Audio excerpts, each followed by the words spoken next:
এ শর্মিলা, হ্যাঁ তুমি এখানে কি করো? এই আম গাছের উপরে কি করো তুমি? আম চুরি করতেছি। আম চুরি করতে? আল্লাহ, এই এই এই এই জঙ্গলে আমের আমের বাগানে তুমি এখানে আম চুরি করতে আসছো? আমার আগে পাবলিক আম চুরি করে লেগে গেছে। কারণ আম কি গাছে আছে? এখন তো গাছে পাতা ছাড়া কোনো কিছুই দেই না। আই হে, তাহলে তো লস।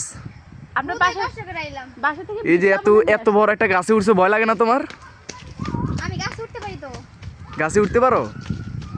তার মানে তোমার ভয় নাই? থেকে দেখো কত কষ্ট লাগতেছে। বাসা থেকে বিক্লবন লই আইছি, কইছি যে এই জায়গায় আম বাগানে বই আম পাইরা পরে আম খামো। অত হ্যাঁ। ছায়া বিক্লবন লই আইছি আম পাই না, একটা আম টকাই হইছে এটা খাইলাম। শর্মিলা তাহলে ব্যর্থ এত কষ্ট করে আসার।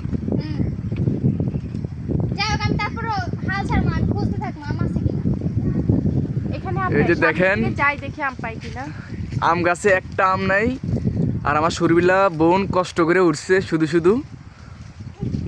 একটু ভয় নাই এই মেয়েটার, দেখছেন? আল্লাহ, এই নাই মাসও পড়ে যাইবা তো। না পড়বো না। দূর, আমার প্রচুর ভয় করতেছে। এই যে ভিডিও এমনি ধরি তারপরে নিচে